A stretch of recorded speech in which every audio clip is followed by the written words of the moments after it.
지난주에는 진짜 싸움은 보이지 않는다라는 제목으로 다니엘 10장의 말씀을 선포했습니다. 한 주간도 보이지 않는 영적 싸움에서 승리하셨는지요? 오늘은 어떤 왕을 모실 것인가 라는 제목으로 다니엘 11장의 전반부를 살펴보고자 합니다. 다 함께 따라하겠습니다. 어떤 왕을 모실 것인가?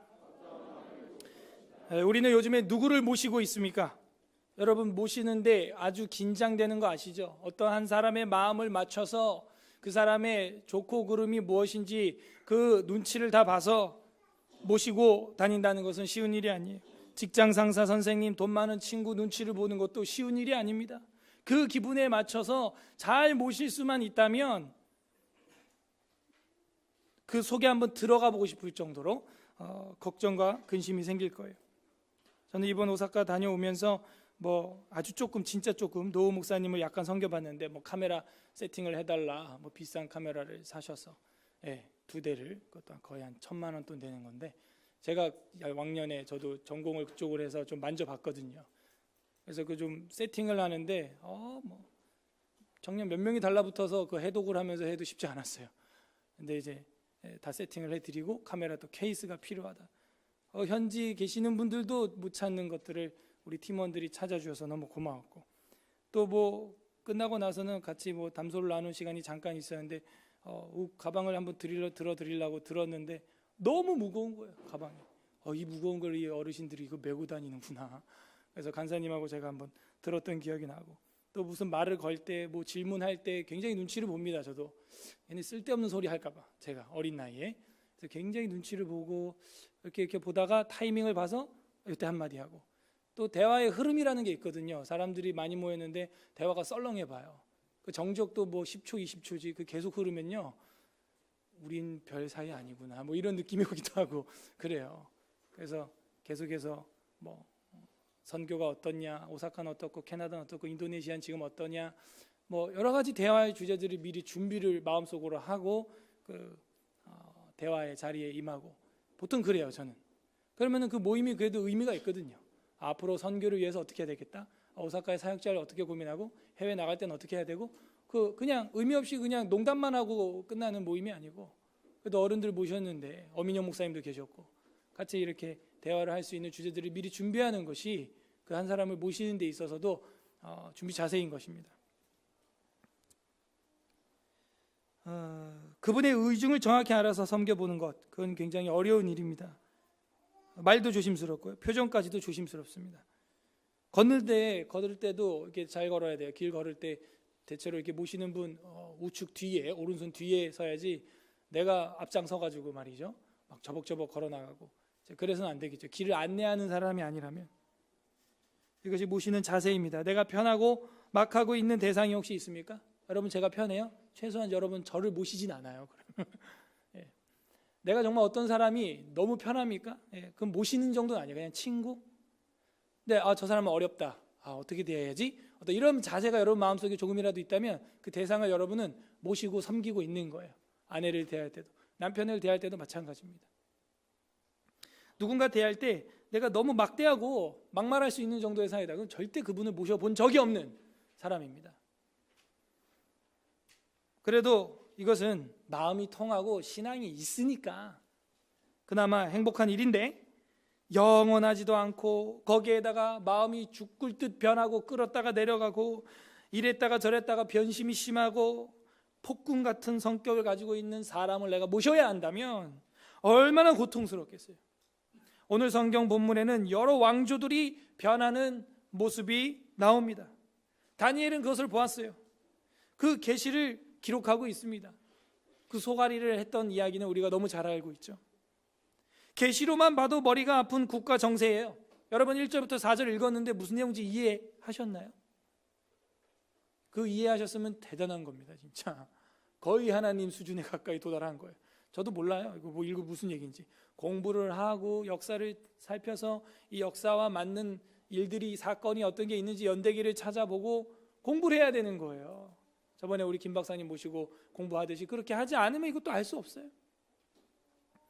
그렇게 머리 아픈 국가 정세, 세상 왕은 그렇게 자주 바뀌고 자주 난동을 부린다는 걸 오늘 성경 본문에서 보여줍니다. 근데 11장이 너무 길어요. 계속해서 왕조와 국가가 바뀌는 이야기들을 상세하게 보여주고 있어요. 그 안에서 공주들이 오고 가는 이야기까지 정확히 기록하고 있습니다. 저는 이걸 읽으면서 야, 세상 왕은 세상 천하를 호령한다고 해도 그 조립식 왕이구나 하는 것을 깨닫게 돼요. 변덕이 심한 거예요. 어디를 조립해야 되냐면 세상 왕은 머리를 계속 조립해야 되는 거예요. 이 왕 바꾸고 또 바꾸고 또 바꾸고 계속 바뀝니다. 그래서 실제로 로마 시대에는 왕들이 너무 자주 바뀌니까 동상을 세워서 전 세계의 왕의 그 동상을 세울 때 목을 조립할 수 있는 동상으로 만들었어요. 그래서 보통 여기만 딱 잘라내가지고 끼웠다 뺐다 할 수 있게, 이 전체를 조각하려니까 너무 힘든 거예요. 그래서 보통 이 머리만 따로 조각을 해서 조립식 왕으로 세웠다는 거예요. 계속 바뀝니다. 우린 여기서 내 삶에서 누구를 열심히 모셔야 할지 진지하게 생각을 해봐야 돼요.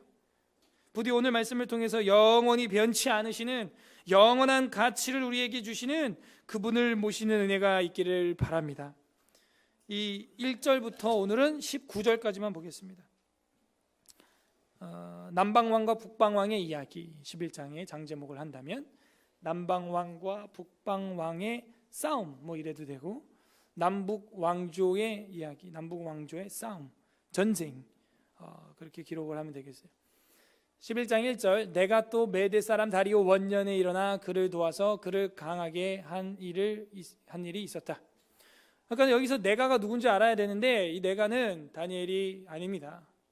이 내가라고 하는 것은 위에 10장 21, 20 그 다음에 19, 18절부터 이렇게 흘러오는, 18절부터 21절에 흘러오는 그 주체의 내가예요.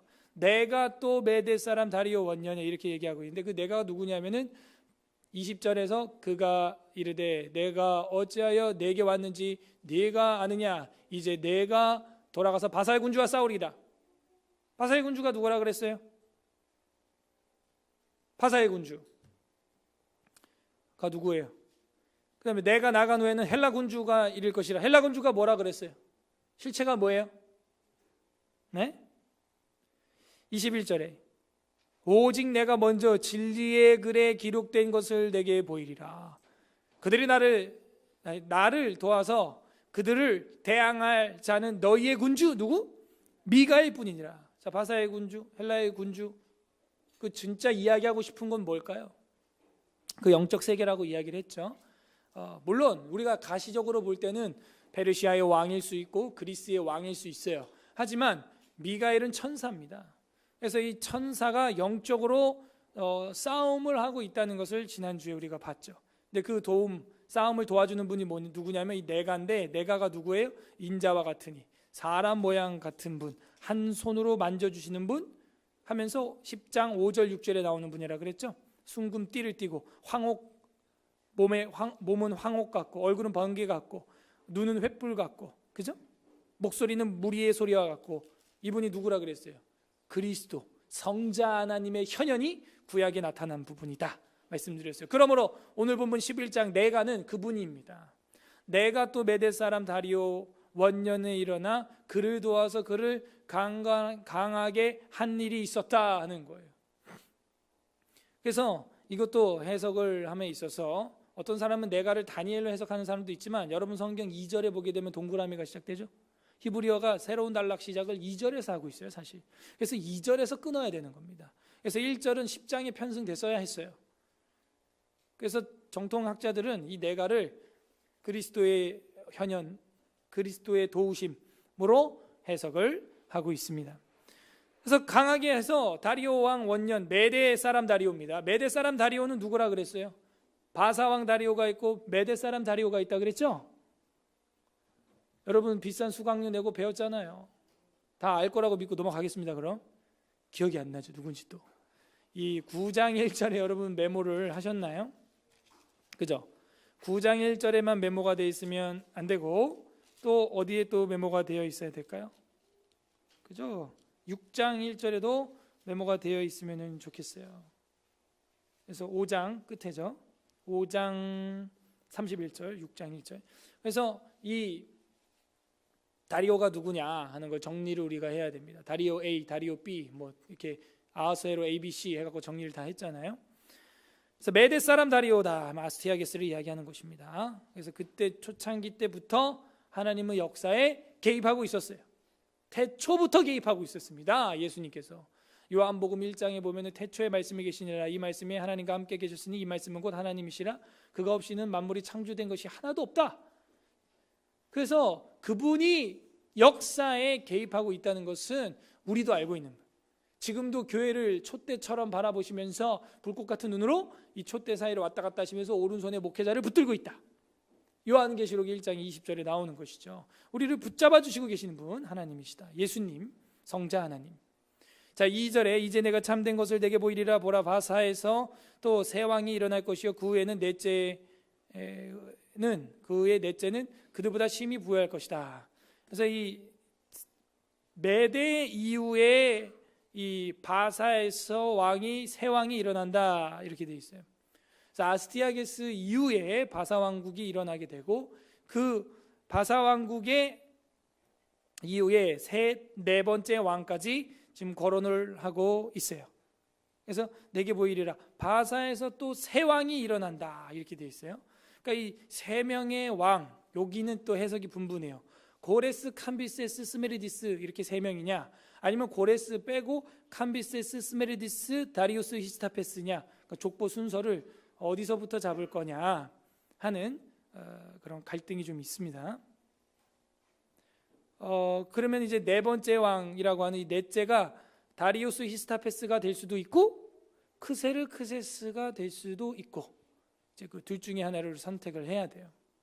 그런데 위에 메대 사람 다리오 원년의 1절에서 내가 도왔다 하는 일이 있었고, 2절에 이제 내가 참된 것을 내게 보이리라, 보라 바사에서 또 새 왕들이 일어날 것이요, 이렇게 또라고 돼 있으니까 아마 이 캄비세스와 스메리디스와 다리우스 히스타페스가 아니냐 해서 이 새 왕을 고레스 빼고 그렇게 많은 학자들이 이야기를 해요. 그 다음에 네 번째 왕을 그 아하수에로라고 하는 크세르크세스로 본다 하는 겁니다. 그래서 이 새 왕들이 일어나는데 다리우스도 그렇고 크세르크세스도 그렇고 둘 다 너무 정평난 왕이어서 여기에 부합합니다. 2절에 넷째는 그들보다 심히 부여할 것이요 그 부여함으로 강하여진 후에는 모든 사람을 충동하여 헬라 왕국을 칠 것이며, 왜냐하면 이 둘 다 헬라 왕국을 쳤거든요. 마라톤 전쟁 아시죠? 그다음에 스키티아 전쟁, 살라미스 해전, 이런 것들이 너무 유명한, 그리고 이 바사 지역의 군대를 어마어마하게 동원한, 정말 세계대전을 방불케 하는 그런 전쟁이었습니다. 그래서 이 헬라 왕국, 그리스 지역, 마게도니아 지역을 치는 전쟁을 이야기를 하고 있어요. 그래서 정확하게 다리우스 히스타페스 이후 크세르크세스까지의 이야기를 넷째 왕으로 이야기를 한다 하는 겁니다. 왜냐하면 그 뒤부터는 사실 그렇게 다리우스 3세, 2세 이런 왕들은 그닥 유명하지 않아요. 그래서 이 유명한 왕들은 고레스로부터 시작해서 캄비세스, 스메리디스, 거짓 왕이죠. 근데 스메리디스가, 그다음에 다리우스 히스타페스, 크세르크세스, 이렇게 요 왕들이 아주 정평난. 다리우스 히스타페스는 그 당시 화강석으로 그 고속도로를 깔고 중앙집권제를 만들고 파발마 제도를 만들고 우편 제도를 처음으로 만들고, 아무튼 정치를 너무 잘했죠. 어마어마한 사람입니다. 그래서 우리가 그렇게 정리를 해볼 수가 있고, 3절에 장차 한 능력이 있는 왕이 일어나서 큰 권세로 다스리며 자기 마음대로 행하리라. 장차니까 그 뒤에 이야기죠. 한 능력 있는 왕이 그 뒤에 일어난다는 거예요. 장차니까 그 다음 세대란 얘기가 그러니까 그 다음 왕이란 얘기가 아닙니다. 장차니까 더 뒤에 왕이라는 이야기도 되는 거예요. 근데 한 능력 있는 왕 하면 우리는 어떤 왕이 생각날까요? 바사 왕 이후에 능력 있는 왕 누가 있을까요? 알렉산더 왕을 생각할 수가 있죠. 그래서 여기서는 알렉산더 왕으로 우리는 해석을 합니다. 한 능력 있는 왕이 일어나서 큰 권세로 다스리며 자기 마음대로 행하리라. 그래서 이건 알렉산더를 말하는 것이고, 그의 땅이 이제 펼쳐질 것을 이야기하는데, 4절 그러나 그가 강성할 때에 그의 나라가 갈라져 천하 사방에 나누일 것이라. 그죠? 알렉산더가 강성한 후에 4명의 장군에게로 나눠지게 됐죠. 천하가 나눠질 것이나 두 번째 줄에 그의 자손에게로 돌아가지 아니할 것이요. 그죠? 그 4 장군들 있죠. 리시마코스, 카산더, 안티고누스, 톨레미. 이게 알렉산더 아들인가요? 아니죠. 그러니까는 자기 자손에게로 돌아가지 아니할 것이요라고 하는 이 4절 셋째 줄에 나온 이 말이 그대로 응하는 거예요. 알렉산더의 그 엄청난 능력 있는 왕이 자기 아들에게 주지, 물론 아들이 있었습니다. 알렉산더가. 그래서 이 박트리아의 공주 록산나라고 하는 아내를 맞이해서 아들을 낳았지만 나중에 이 4 장군들이 세계를 제패할 때 이 카산더라고 하는 이 장군이 그 알렉산더의 와이프와 그 아들을 제거합니다. 그래서 완전 싹을 끝장내버려요. 그래서 이제 알렉산더 후예가 없는 거죠. 그래서 그 자손에게로는 돌아가지 않았습니다. 또 자기가 주장하던 권세대로 되지 아니하리니, 그죠? 자기 주장대로 되지 않았어요. 이는 그 나라가 뽑혀서 그 외에 다른 사람들에게로 돌아갈 것임이라. 그래서 그 자손에게도 돌아가지 않고 자기 부하 장군들에게 카산더, 류시마코스, 안티고노스, 톨레미에게 돌아가게 됩니다. 근데 이 안티고노스하고 톨레미라고 하는 이 두 장군이 싸움이 붙어요. 왜냐하면 안티고노스는 가장 넓은 아시리아 땅, 페르시아, 메대 땅을 차지하게 되고 톨레미는 이집트를 차지하게 되죠. 그러니까 가장 큰 땅 싸움이 벌어지게 되는 거예요. 그래서 이 톨레미가 셀류쿠스라고 하는 장군을 보냅니다. 셀류쿠스라는 장군을 이집트에서 파병을 보냈는데 아시리아 지역에 가서 안티고노스를 제패했어요. 제압을 했어요. 그러면 이 셀류쿠스가 누구에게 이 나라를 돌려야 돼요? 톨레미에게 돌려줘야 되는데 돌려줘요? 자기가 눌러 앉아요? 자기가 눌러 앉는 거예요. 그래서 안티고노스를 소탕하고 그 나라를 톨레미에게 돌려줘야 되는 셀류쿠스 자기가 그 안티오코스를 소탕하고 거기 왕이 되는 거예요.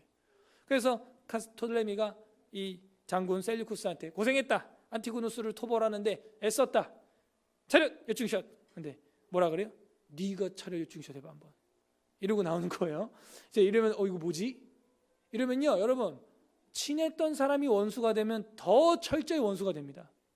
그래가지고 치고받고 싸우는 게 이 셀류쿠스 왕조와 톨레미 왕조, 그게 이 11장의 이 긴 이야기를 해주고 있는데 그 안에 이뤄지는 암투까지 다 기록을 하고 있는 거예요. 엄청난 예언입니다. 정확한 예언이죠. 그래서 이른바 150년 전쟁이 시작되는 것이었다. 150년 전쟁은 세계 역사에 없어요. 로마 시대나 이런 때만 해도 뭐 60년 전쟁, 100년 전쟁 정도 있어도 150년 전쟁 이런 거 없어요. 대대로 7대, 8대에 거쳐서 전쟁을 합니다. 자식이 죽고 손주가 죽고 손주가 그 증손주까지도 철저히 원수 집안에서 계속 싸우는 거예요. 그 원인은 안티고노스를 제거한 셀류쿠스가 이집트 톨레미에게 나라를 돌려주지 않았기 때문에 그래요. 끝없이 변하는 것입니다. 끝없이 마음이 변동이 일어나는 거예요. 변심이 일어나는 거예요. 이게 세상이에요. 자, 계속해서 읽어볼까요? 그게 이제 남방왕과 북방왕 이야기인데 5절, 남방왕들은 복수죠. 강할 것이나. 자, 남방왕은 어딜까요? 셀류쿠스일까요? 톨레미 지역일까요? 그죠? 애굽 톨레미 지역이 되는 겁니다. 그래서 남방왕들은 강할 것이나 그 군주들 중 하나는 그것보다 강하여 권세를 떨치리니 그의 권세가 심히 클 것이다. 이렇게 돼 있어요. 그래서 심히 큰 권세를 떨친 이 톨레미를 이야기하는 겁니다. 톨레미의 다른 이 명명은 이제 소테르라고 하는데, 톨레미, 소테르, 톨레미, 필라델푸스, 톨레미, 에피파네스 뭐 이런 식으로 이름이 가는 거예요. 그래서 이 톨레미, 이 소테르를 이야기하는 것 같아요. 그래서 남방 왕들은 강할 것이나 그 군주 중 하나는 그보다 강해서 권세를 떨치리니 그의 권세가 심히 클 것이다. 그다음 6절에 몇 해 후에 그들이 서로 단합하리니. 그러니까 서로 단합한다는 얘기는 남북 정상회담도 하고 친해진다는 얘기예요. 그래서 남방 왕의 딸이 6절 둘째 줄 북방 왕에게 가서 화친하리라. 남방 왕의 딸은 뭐예요? 공주죠. 그러니까 공주를 시집 보내는 이야기를 우리는 역사 속에서 찾으면 되는 거예요. 남방 왕이 북방 왕에게 공주를 시집 보낸 사건을 찾으면 절대 연대가 나오겠죠.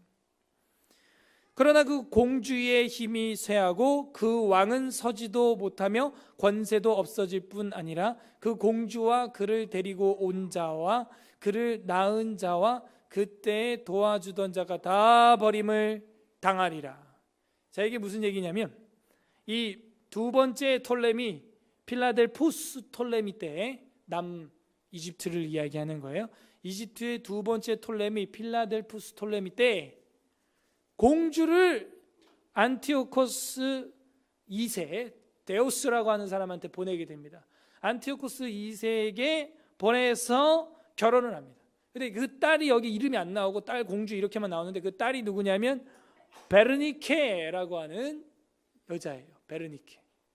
이 베르니케라고 하는 딸 공주를 보내서 결혼을 시킵니다. 결혼을 시키면 그럼 안티오코스 2세 데우스는 와이프가 없나요? 왕이? 있죠. 그럼 무슨 이야기예요? 본처를 밀어내고 이 남쪽 이집트의 아리따운 공주 베르니케가 차지하는데 본처가 누구냐? 그 본처의 이름이 바로 기억이 안 나네요. 본처의 이름이 라오디케라고 하는 본처가 있어요. 그래서 여러분 이아라고 하는 이름은 누구의 땅 하는 거죠. 이아, 라오디키아 하면은 라오디케의 땅이 되는 거예요. 그래서 성경에도 라오디키아 교회가 나오나요? 그죠? 그래서 이게 여성 지명입니다. 그래서 이아 하는데 그게 다 사람 데살로니카 교회도 있죠. 살로니카라는 사람의 이름을 따서 한 것이고 뭐 안티오크 뭐 이런 건 다 왕들의 이름이고 그래서 본처가 밀려났는데 이 본처가 악을 품고 복수를 합니다. 다시 돌아와가지고 그 베르니케를 밀어내요. 그리고 독살로 안티오코스를 죽입니다. 그래서 이 뒤에 이야기가 성취가 되는 것이죠. 그죠? 어떻게요? 공주의 힘이 쇠하고 그 왕은 서지 못하고 권세가 없어질 뿐 아니라 그 공주와 그를 데리고 온 자와 그를 낳은 자와 그때 도와주던 자가 다 버림을 당하게 된다. 7절. 그러나 그 공주의 본 족속에게서 난 자, 그 공주의 본 족속에게서 난 자 중에 한 사람이 왕위를 이어 권세를 받아 북방 왕의 군대를 치러 와서, 그러니까는 남방 왕이란 얘기죠. 자, 그러면 공주, 이때 공주는 이제 베르니케를 이야기하는 것 같은데 그 가문의 족속에서 난 자, 역시 그 톨레미 이야기를 계속하는 거예요. 그래서 톨레미 3세 유에르게테스라고 하는 톨레미 3세, 여러분 프리세트 성경 보면 다 나와 있어요. 거기 125페이지 1251페이지에 보면. 그래서 그 집안에 톨레미가 이제 다시 일어나게 되는 겁니다. 그래서 그 공주의 본 족속에게서 난 자 중에 한 사람, 7절이죠. 이 왕위를 이어서 권세를 받아 북방 왕의 군대를 치러 올라가게 됩니다. 그래서 그 성에 들어가서 그를 쳐서 이깁니다. 이기게 되는 거예요. 두 전쟁. 이때는 셀류쿠스 2세하고 싸움을 하게 되는 거예요. 칼리니쿠스라고 하는 사람인데 8절. 그 신들이 부어 만든 우상들과 은과 금의 아름다운 그릇들은 다 노략하여 애굽으로 가져갈 것이요. 그죠? 남방왕 애굽 지역이니까 자기 집으로 약탈해 가는 것이죠. 몇 해 동안은 그가 북방왕을 치지 아니하리라. 얼마 동안은 전쟁이 없었다는 이야기입니다. 그 다음 9절. 북방왕이 남방왕의 왕국으로 쳐들어갈 것이나 자기 본국으로 물러간다. 이게 무슨 얘기냐면 방금 전에 남방왕이 올라가서 애굽으로 탈취해 갔죠. 노략물을. 그러니까는 북방왕이 화가 나서, 북방왕이라 하면 이 셀류쿠스 가문을 이야기를 하는 거예요. 그래서 그 셀류쿠스 가문이 화가 나서 자기들도 남방왕으로 치러 들어갔는데 셀류쿠스의 보복전은 미진하게 되어서 뒤로 물러가게 된다는 것입니다. 자, 여기서 우리는 그냥 이것만 읽으면 안 돼요. 다니엘이 이거를 기록한 이유가 뭘까요? 이 남방왕과 북방왕 사이에 이스라엘이 있다는 거예요. 이게 핵심이죠. 결국에는 너 여호와 하나님 섬기기 그렇게 싫어? 그러면은 세상 왕 섬겨봐. 남방왕과 북방왕 사이에서 한번 짓밟혀봐라. 고래 싸움에 새우 등 터지는 것이죠. 이 시대가 계속 이제 미래의 장차 이제 예언을 본 거 아닙니까? 다니엘이. 이게 BC 6세기부터 예수 그리스도 오기 전까지의 이제 신구약 중간기 역사가 되는 거예요. 남방왕, 북방왕이 한 번 왕복을 하게 되죠. 한 번 전쟁에 두 번 밟히게 되어 있습니다. 이스라엘은 올라갔다 내려왔다. 아니, 한 번 전쟁에 네 번 밟히게 되어 있습니다. 왜냐하면 방금 봤죠? 남방왕이 올라와서 탈취해서 애굽으로 가져가니까 북방왕도 한 번 내려와서 다시 올라가죠. 총 네 번인 거예요. 그러니까 이스라엘이 살 수가 없어요. 우리가 일제시대에 녹그릇, 젓가락, 숟가락 뭐 다 뺏겨서 총탄 무기에 쓰는 것처럼 이스라엘이 한 번 전쟁에 네 번 약탈을 당하고 부녀들이 잡혀가고 욕보이고 능욕당하고 엄청난 끔찍한 일들이 일어나고 있음을 우리는 생각할 줄 알아야 돼요. 이걸 본 다니엘이 얼마나 떨렸겠어요. 얼마나 두려웠겠어요. 결국에는 세상에 이 극악무도한 세상 인간 왕으로 인해서 밟히는구나. 사람들마다 자기 속에 왕이 없으므로 자기 소견에 오른 대로 행하더라. 그 영원히 변치 않는 하나님, 그 왕 섬기기 싫어서 버린 다음 70년간 포로 훈련을 받았음에도 그 포로가 70년 만에 끝난다는 것을 다니엘이 깨닫고 선포한 뒤에 말라기 시대에 가서 또다시 하나님을 버리는 일이 일어난다는 거예요. 그게 구약의 결론입니다. 그래서 그렇게 하나님을 떠나간 백성들에게는 이젠 하나님이 왕이 되지 못하고 이런 끔찍한 암투가 벌어지는 남방왕과 북방왕조 사이에 이스라엘이 허리가 끊어지는 거예요. 왜 이 비두니아와 마게도냐 지역인 카산더와 리시마코스의 전쟁은 일어나지 않고 왜 톨레미와 셀류쿠스의 이 대륙을 큰 땅을 가지고 있는 민족들이 전쟁하는 사이에 이스라엘이 있냐 이거예요. 작은 나라, 조금 뭐 괜찮은 조그만 나라 사이가 아니라 왜 이렇게 큰 나라 사이에 있냐 이거예요. 너가 여태껏 모셨던 왕, 그 왕을 버렸기 때문에. 우리는 요즘 누구를 모시고 있습니까? 누구를 모시려고 노심초사 눈치를 보고 있습니까? 사람 왕 섬기는 이스라엘의 모습은 우리가 상상할 수가 없어요. 맞출 수가 없는 거예요. 심지어 그것 때문에 땅에 감추인 보아라는 속담이 생겨요. 전쟁 시에 그 속담이 왜 생겼냐면 보석이 있으면 다 약탈해 가는 거예요. 그래갖고 밭에 감추었습니다. 그런데 밭에 감추었는데 이 약탈자들이 와서 그 사람을 쫓아내고 죽이기도 하고 피난 갔다가 죽어서 돌아오지 못할 때 그 밭에는 여전히 그 보아가 감추어져 있죠. 그리고 다음 새로운 임자가 그 땅을 경작해 나갈 때 그 땅을 자기가 이제 종한테 시키죠. 경작을. 뭐 소작농을 하게 되겠죠. 내가 얼만큼 농사하면 얼만큼 내가 갖고 얼만큼 땅 주인 당신이 가져라. 이런 소작농을 하게 될 텐데 그 종이 땅 없는 종이 땅을 빌려서 소작농을 하다가 털컥하고 걸렸는데 그 상자를 열어봤더니 보석이 주렁주렁 나오는 거예요. 그러면 이 보석은 이 소작농을 하고 있는 종 겁니까? 그냥 땅만 빌려준 주인 겁니까? 누구 거예요? 누가 발견했는데? 누구 거예요? 그러니까 이게 분쟁이 생기는 거예요. 그래서 법은 늘 강자를 위해 세워지죠. 이거는 땅 주인 거다. 그 일 열심히 땀 흘려서 발견한 그 노동자 것이 아니라 아무것도 안 했지만 그 땅 주인 거, 그 주인 거야 그 돈 그냥 가져와. 이렇게 법이 제정이 되는 거예요. 그러면 노동자가 또 가만히 있습니까? 그러면 이 노동자는 그 보화를 발견하고 어떻게 전략을 짤까요? 이 땅을 사버리는 거죠. 이 땅을 빚을 내서 사도 갚을 수 있어요, 없어요? 있어요. 그 땅 속에 감춰진 보화가 어디 있는지 나는 알거든. 이 종은. 그러니까 빚을 내 가지고 고리대금으로 빚을 져도 괜찮아. 빚을 져 가지고 그거를 땅을 사기만 하면 그 땅을 파서 그 보석으로 그 빚도 갚고 이자도 갚고 하고도 보석이 주렁주렁 남는 거예요. 천국은 마치 이와 같으냐면서 예수님이 비유를 들죠. 그러니까 이런 신약 배경사가 사실은 이때부터 시작이 되는 겁니다. 신약 배경사라는 과목이 아예 있어요. 배경사를 공부를 해야겠죠. 결국에는 그런 이야기들의 원인이 바로 오늘 우리가 공부하고 있는 이 남방왕과 북방왕의 전투 때문이다 하는 것입니다. 자, 9절까지 우리가 했어요. 셀류쿠스의 보복전은 미진하게 끝난다 하는 것이고, 그 다음에 10절에 가면은 그러나 그의 아들들이 전쟁을 준비하고 심히 많은 군대를 모아서 물이 넘침같이 나올 것이며 그가 또 와서 남방왕의 견고한 성까지 칠 것이다. 셀류쿠스의 보복전이 실패했는데 그 후손들은 그를 이제 물이 넘침같이 나와서 승리하게 되는구나. 11절 남방왕은 크게 노하여, 남방왕은 톨레미 가문 이집트, 나와서 북방왕과 싸울 것이라. 북방왕이 큰 무리를 일으킬 것이나 그 무리는 그의 손에 넘겨준 바 되리라. 또 이번에는 남방왕이 승리하게 되는구나 하는 거예요. 막상막하죠. 남용북호가 용호상박하는 거예요. 그 사이에 누가 있다? 저랑 여러분은 어디 있는 것 같아요?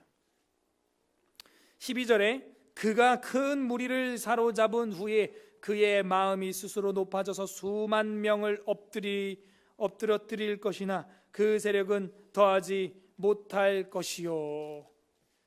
수많은 대량 살상이 일어나지만 크게 성과는 없었다 하는 이야기를 보여줍니다. 13절 북방왕은 돌아가서 다시 군대를 전보다 더 많이 준비하였다가 몇 해 후에 대군과 많은 물건을 거느리고 오리라. 많은 물건이 뭐겠어요? 다 전쟁 무기죠.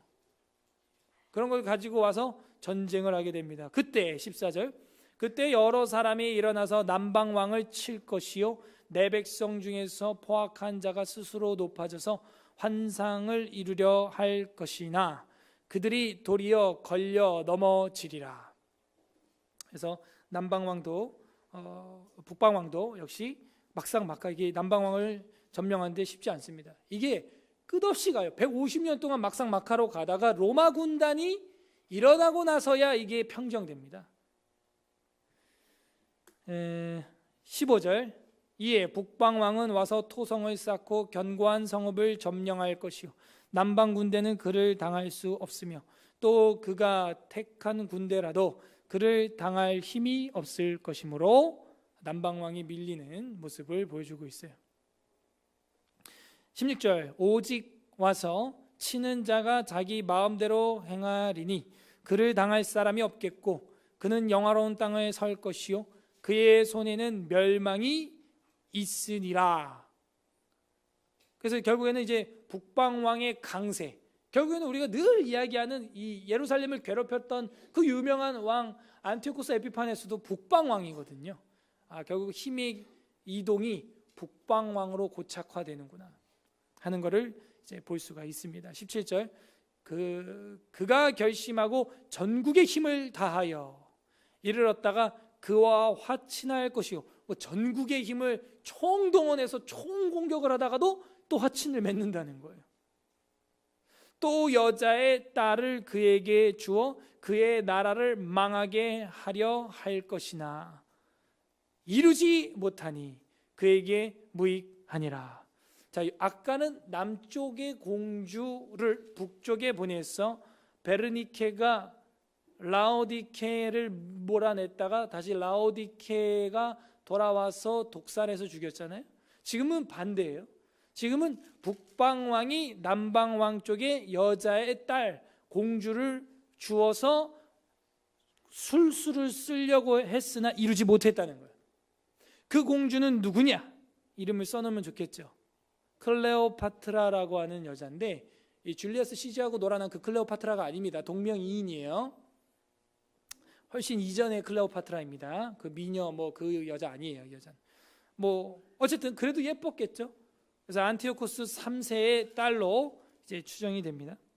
그래서 안티오코스 3세는 셀류쿠스 왕조의 6번째 왕으로 추정돼요. 그래서 이 클레오파트라라고 하는 딸을 이렇게 보냈습니다. 화친을 맺어서 이집트와 어떻게 잘 해보려고 했는데 이 딸이요 이집트 쪽에 가가지고 그쪽 편을 들어주게 된 거예요.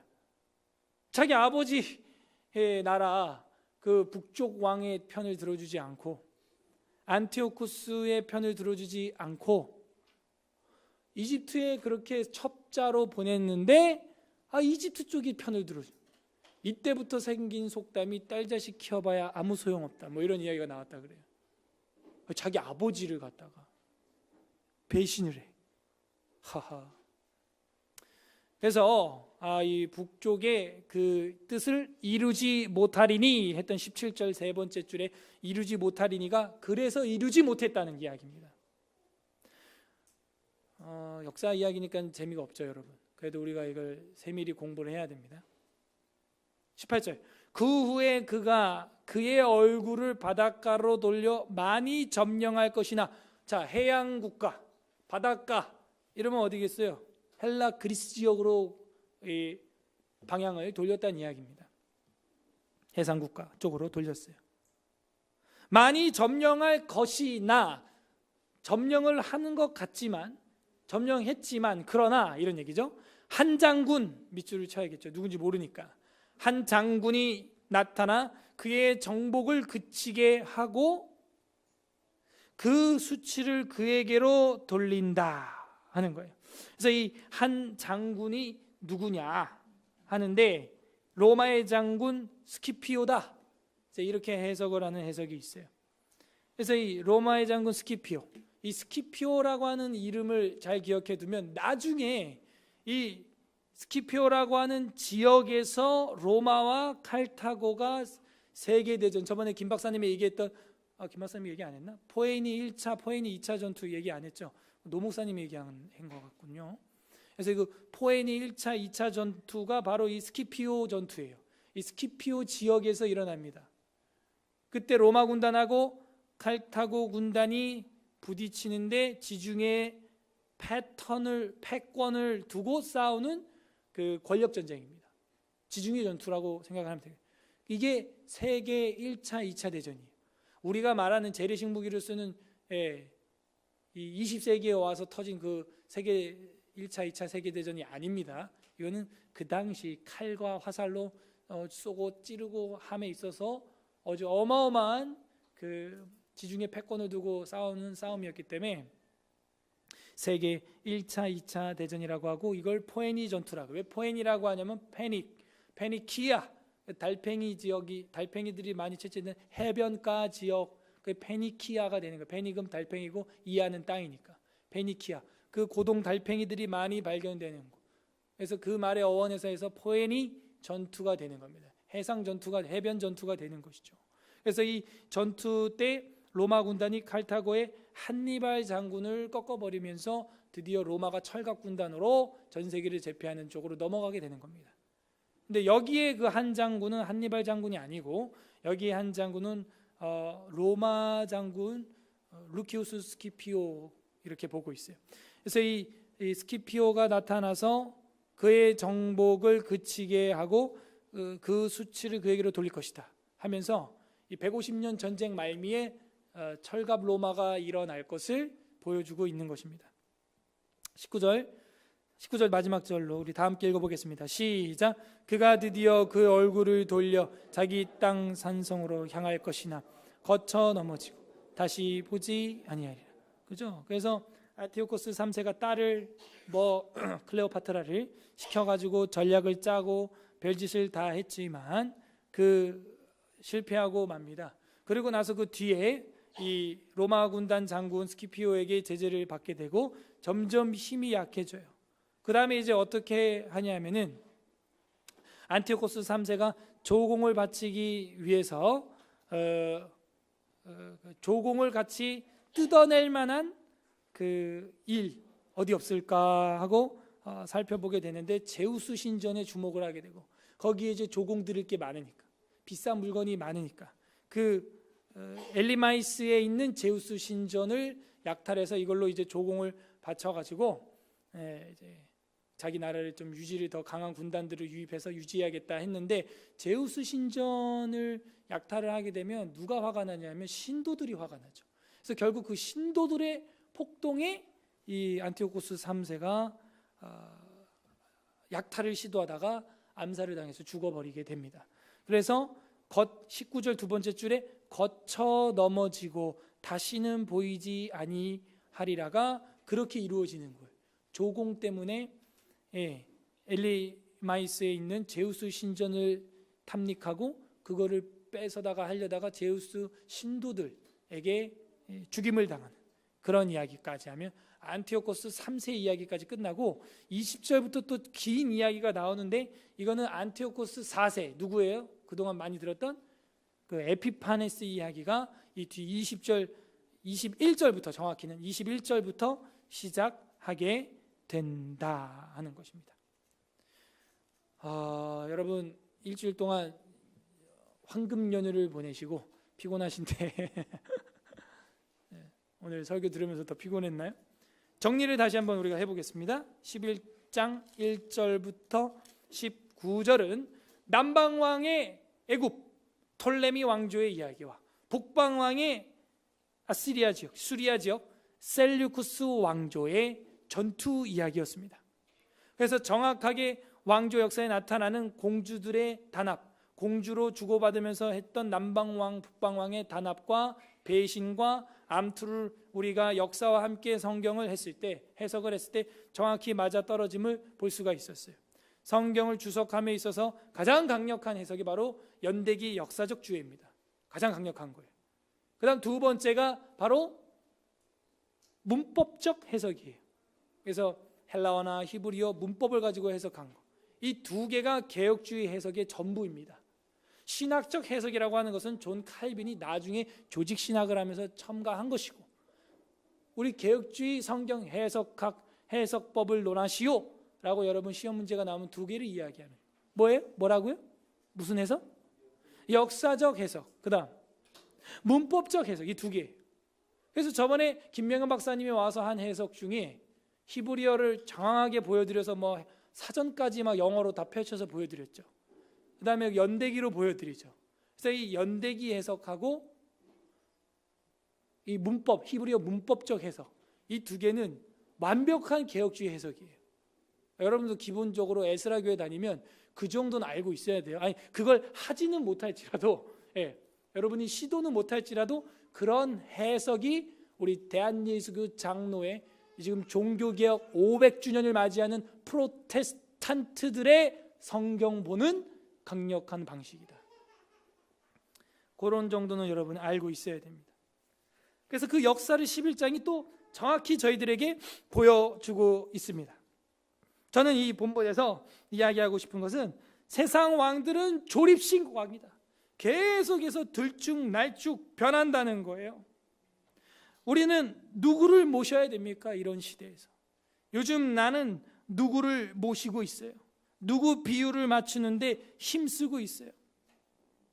그 비유 맞추고 섬기고 모시고 있는 그분이 정말 일관된 역사를 이끌어가는 리더입니까? 영원한 역사를 끌고 가는 분입니까? 그게 아니라는 거예요. 하나님을 왕으로 섬기지 못하고 모시지 못했던 이스라엘이 세상 왕을 섬기면서 고레 싸움에 새우등 터지는 이야기, 그게 11장의 이야기예요. 그 수가 얼마나 컸는지 우리는 정확히는 치수를 알 수 없지만 다니엘이 고생할 정도예요. 다니엘 뜻이 뭡니까? 하나님이 나의 심판자 되신다. 그분만 우리가 모실 뿐이다 라는 것을 보여주고 있는 거예요. 세상 역사가 길어 보이죠. 11장 절수만큼 길어 보일 수도 있어요. 하지만 그 기간은 짧고 세상 왕은 계속해서 그 머리가 조립식으로 변한다는 걸 보여주고 있어요. 우린 어떤 왕을 모실 것입니까? 골로새서 1장 16절 신약성경 찾고 우리 정리하고 기도하겠습니다. 골로새서 1장 16절 에필골이죠. 에베소서, 빌립보서, 골로새서 1장 16절 324페이지 신약성경 324 324페이지 골로새서 1장 16절 우리 다 함께 읽어보겠습니다. 아직 안 찾았나요? 골로새서 1장 16절 324페이지 다 함께 시작. 만물이 그에게서 창조되되 하늘과 땅에서 보이는 것들과 보이지 않는 것들과 혹은 왕권들이나 주권들이나 통치자들이나 권세들이나 만물이 다 그로 말미암고 그를 위하여 창조되었고. 그러니까 왕들 위에 계신 또 하나의 왕이 있다는 거예요. 우리가 섬겨야 될, 모셔야 될 분은 누굽니까? 왕들 위에 계신 분을 모셔야 한다는 거예요. 만물이 그에서 창조되되 하늘과 땅에 보이는 것들과 보이지 않는 것들과 혹은 왕권들이나 주권들이나 통치자들이나 권세들이나 만물이 다 그로 말미암고 그를 위하여 창조됐다는 거예요. 누구겠어요? 그가 바로 주님을 위해, 예수 그리스도를 위하여 창조됐다는 거예요. 우리는 그분을 모셔야 하는 거예요. 지극히 높은 분을 모셔야 합니다. 히브리서 7장 1절, 히브리서 7장 1절, 신약성경 히브리서 7장 1절, 359페이지, 359페이지, 히브리서 7장 1절, 다 함께 읽어보겠습니다. 359페이지, 히브리서 7장 1절, 시작. 이 멜기세덱은 살렘 왕이요 지극히 높은 하나님의 제사장이라 여러 왕들을 쳐서 죽이고 돌아오는 아브라함을 만나, 그죠? 여러 왕을 쳐서 죽이고 오는 아브라함 머리에 손을 얹었어요. 그럼 누가 더 높은 거예요? 아브라함이 높은 거예요? 이 손을 얹은 멜기세덱이 높은 거예요? 그죠? 여러 왕을 치고 오는 아브라함의 머리 위에 손을 탁 얹었다니까요. 눈치를 안 봐요. 누가 눈치 봐요? 아브라함이 눈치 보죠. 그럼 누가 누굴 모시는 거예요? 아브라함이 멜기세덱을 모시는 거죠. 우리가 눈치 본 적이 없다면, 긴장해 본 적이 없다면 그 대상을 모셔본 적은 없어요. 최소한. 이 멜기세덱은 살렘 왕이요 지극히 높으신 하나님의 제사장이라. 지극히 높은 분을 모셔야 되는 것입니다. 진짜 높은 분이 누구냐 생각을 해봐야죠. 더 나아가서 높이만 따질 게 아니라 길이도, 앞길이, 뒷길이도 생각해야 돼요. 앞으로 영원한 분을 모셔야 됩니다. 요한계시록 11장 15절, 계시록 15장 15절 보겠습니다. 요한계시록 11장 15절, 410페이지, 신약 410페이지, 요한계시록 11장 15절 다 함께 읽겠습니다. 시작. 일곱째 천사가 나팔을 불매 하늘에 큰 음성들이 나서 이르되 세상 나라가 우리 주와 그의 그리스도의 나라가 되어 그가 세세토록 왕노릇 하시리로다 하니. 아멘. 일곱째 천사, 마지막 나팔이 불리니까 주와 그의 그리스도, 메시아, 예수 그리스도의 나라가 돼서 그가 세세토록, 영원토록 왕노릇을 하신다는 거예요. 우리는 영원한 분을 모셔야 합니다. 조립식 왕이 아니고, 조립식 사장님이 아니고. 마지막으로 화려한 세상에 속아서 조립식 왕을 섬기지 말아야겠어요. 계시록 13장 1절, 다음 장 한 장 넘겨보세요. 13장 1절 다 함께 읽겠습니다. 시작. 내가 보니 바다에서 한 짐승이 나오는데 뿔이 10이요 머리가 7이라. 그 뿔에는 10 왕관이 있고 그 머리에는 신성모독하는 이름들이 있더라. 10 왕관이 있다는 것은 왕이라는 걸 상징해주고 있죠. 이 10 왕관을 썼다는 것, 세상 지도자라는 걸 보여주고 있어요. 그게 대통령일 수도 있겠죠. 아무튼 세상의 권력자, 10 왕관을 쓰고 있는 그 자가 신성모독하는 이름을 가지고 있다는 거예요. 신성을 모독해, 하나님의 성품을 모독한다는 것이죠.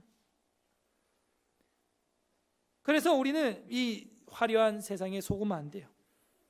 뿔이 10개나 있고 머리가 7개나 있으면 얼마나 간사하고 얼마나 꾀가 많고 얼마나 모략에 정통하겠어요. 속임수와 술수가 충만하겠죠. 거기에 우리가 속아서 섬기면 안 돼요. 웨스트민스터 신앙법에서 17장 2항에도 보면 성도의 견인이라고 하는 파트가 있어요. 성도의 견인은 이제 끌어간다는 이야기가 아니고요. 한 번 구원받은 것은 하나님이 확정해서 도장을 찍듯이 완전히 변치 않는다. 한 번 구원받은 사람의 구원은 패해지지 않는다는 거예요. 그 사람이 뭐 중간에 세상 물을 먹고 또 타락하는 것처럼 보일 수도 있지만 언젠간 다시 돌아온다는 겁니다. 하나님의 택자는 그게 견인이 견인. 그래서 2항에 보게 되면 이런 게 있어요. 성도들의 이 견인은 그들 자신의 자유의지에 달려 있는 것이 아니다. 하나님 아버지의 자유롭고 변치 않는 사랑에서 나오는 예정의 불변성과 예수 그리스도의 공로와 중보의 효력에서 나오는 거라는 거예요. 사람의 의지와 사람의 눈치로 사람을 섬겨서 거기서 자유의지에 의하여 성도의 견인이 유지되는 게 아니라는 거예요. 하나님 아버지의 변치 않는 사랑, 우리가 하나님의 아까 영원성 공부를 했죠. 하나님의 지극히 높으신 분 공부를 했죠. 모든 왕들 위에 계시는 분이라고 공부했죠. 세상에 머리 7개 왕관 10개 쓴 그런 가짜 왕에게 속으면 안 된다고 이야기를 했죠. 하나님 아버지의 자유롭고 변치 않는 사랑에서 나오는 불변성, 예수 그리스도의 공로로 말미암아 견인의 확실성과 무호성이 나온다. 이렇게 고백을 하고 있는 게 저랑 여러분이 믿고 있는 그 신앙 고백의 헌법입니다. 변치 않는 분이에요. 불변하신 분이에요. 그분이 우리의 왕이고 우리가 모셔야 될 분이라는 겁니다. 오늘 다니엘서 전쟁의 세계 전쟁의 이야기를 보면서 우리가 무슨 큐티를 할 수 있겠어요? 그냥 단순히 예언한 게 전쟁이 이루어졌다? 단지 그 전쟁을 맞추는 하나님? 그 뭐 맞추기 놀이 합니까? 그게 핵심이 아니잖아요. 변함없이 우리를 마음을 다하고 뜻을 다하고 힘을 다해 사랑해 주시는 왕, 사랑해 주시는 왕, 그가 하나님이라는 거예요. 남방 왕도 아니고 북방 왕도 아니에요. 그 사이에서 새우 등 터지고 있는 이스라엘에게 하고 싶은 말이 뭐겠어요? 전하고 싶은 하나님 마음이 뭐겠어요? 내가 너의 왕이다. 변함없이 너를 사랑할 수 있고 변덕 없이 너를 돌봐줄 수 있는 왕, 약탈하지 아니하고 너를 감싸줄 수 있는 왕, 내가 너의 왕이다. 너가 모실 분은 나 아니냐 하는 것을 보여주고 있습니다. 각자 삶을 적용해 보시길 바랍니다. 내가 눈치 보면서 모시고 있는 상사만큼이라도 교회를 섬기고 교회를 모시고 그리스도를 모신다면은 우리의 신앙은 변함없는 하나님의 사랑과 불변한 예정성으로 말미암아 견인이 확실하고 무호하게 내 삶에 믿어질 것입니다. 끝맺겠습니다. 우리 주님은 우리 눈 앞에서, 우리 보는 눈 앞에서 우리가 배신을 하는데도 그 제자를 끝까지 한결같이 사랑해 주셨다는, 아니 우리가 그 눈앞에서 배도하는데도 말이죠. 세상 왕은 우리가 배도한 적도 없는데 약탈, 늑탈, 겁탈을 하는데 우리 주님은 듣는 데 앞에서, 보이는 데 앞에서 우리가 배도하고 부인하고 우리가 눈을 맞추지 않고 외면하는데도 우리 주님은 끝까지 우리를 변찮는 사랑과 예정의 불변성으로 사랑해 주셨다는 것. 우리가 그분을 모셔야지 누구를 모시겠어요? 요한복음 13장 1절 마지막 절 읽고 마치겠습니다. 요한복음 13장 1절, 제가 굉장히 좋아하는 말씀 중에 하나인데 요한복음 13장 1절, 저랑 여러분에게 다 해당되는 말씀입니다. 요한복음 13장 1절 170페이지, 우리 다 함께 읽겠습니다. 170페이지 요한복음 13장 1절 시작. 유월절 전에 예수께서 자기가 세상을 떠나 아버지께로 돌아가실 때가 이른 줄 아시고 세상에 있는 자기 사람들을 사랑하시되 끝까지 사랑하시니라. 아멘. 왕들 위에 계시는 분, 지극히 높은 분, 영원한 분, 그분께서 어떻게 해요? 자기 사람들을 사랑하시되 끝까지 사랑하시니라. 우리는 남방왕도 북방왕도 아니에요. 어떻게 보면 남한도 북한도 아니에요. 누구를 모셔야 되겠어요? 우리가 뭘 모셔야 되겠어요? 바로 이 주님, 유월절 어린 양 되어 주신 이 주님을 우리가 왕으로 모셔야 하는 것입니다. 부디 오늘 이 다니엘의 전쟁사를 보면서 우리가 전쟁의 공포에 휘말리는 것이 아니라 이 전쟁을 통해 보여주시는 화평의 주권자 되시는 하나님을 의지함으로 그분을 영원히 모시고 그분의 나라에 영원히 거하시는 저랑 여러분 되기를 주님의 이름으로 간절히 소망합니다. 우리는 요즘 누구를 잘 모시고 있습니까? 우리 다 함께 기도하겠습니다. 첫 번째 기도, 하나님, 우리가 눈에 보이는 남방왕 북방왕의 역사, 전쟁 역사임을 오늘 확인을 했습니다. 우리의 인생이 너무 짧기 때문에 우리도 착각해서 지금의 어떤 정세나 사조나 이념이나 그것이 영원할 것처럼 섬기고 있는 어리석은 모습 하나님 용서하여 주시고 영원히 변치 않는 사랑과 예정의 불변성을 갖고 계시는 우리를 천국까지 성도의 견인해 주시는 그 주님, 그 주님을 모시게 하여 주시옵소서. 우리 그렇게 모시지 못했던 것 회개했으면 좋겠고요. 두 번째는 이젠 그 주님을 향해서 우리의 사랑, 주님이 자기 사람들을 사랑하시되 끝까지 사랑한 것처럼 우리도 끝까지 세상이 어떤 전쟁이 휘말려도 주님을 사랑하는 내가 되게 해달라고. 두 번째는 나의 신앙을 위해서 기도해 주시고, 세 번째로는 나라 민족이 그런 남방왕이나 북방왕을 눈치 보면서 섬기는 것이 아니라 하나님을 왕으로 섬기는 대한민국이 되도록 하나님이 보호하사 우리나라 만세 될 수 있도록 여러분 기도해 주시기를 바랍니다. 우리 다 함께 말씀을 생각하면서 기도하겠습니다. 기도합니다. 하나님 아버지 감사드립니다. 저희들이 섬겨야 될 왕이 누굽니까? 남방왕과 북방왕은 전쟁만 150